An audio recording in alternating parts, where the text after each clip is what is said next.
in my channel CFD for Engineer. This particular channel is related to helping videos, tutorials to learn ICEM CFD. But before that, why we should learn ICEM CFD, that one need to understand first.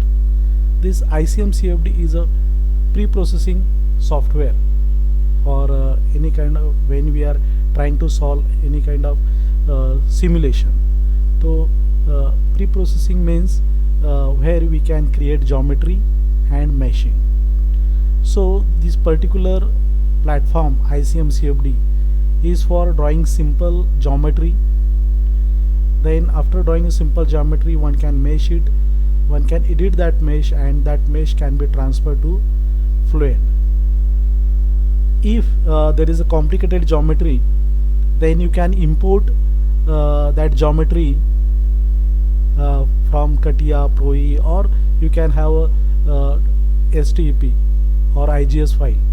So that through that file you can import the drawing inside this domain ICEM CFD, and after that, if you are willing to do some patching work, you can do it. So this particular channels is used for giving more helpful video related to ICEM. It starts from the scratch.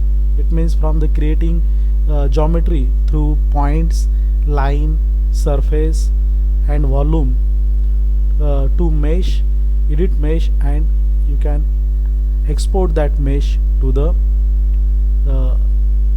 CFD Fluent. Okay, so the intention behind the channel is to help the student from graduation, post graduation, and even for a faculty member for all over the globe, not only related to India, it is outside India also one can use this channel. So keep one should subscribe this channel for getting more useful video related to solving different problem related to different subjects such as internal combustion engine, chemical engineering, heat transfer, refrigeration. So there are n number of area where you can use CFD as a tool to solve the problem. So thank you very much, and keep to circulate, share this link of the channel to your friends and relatives. Thank you.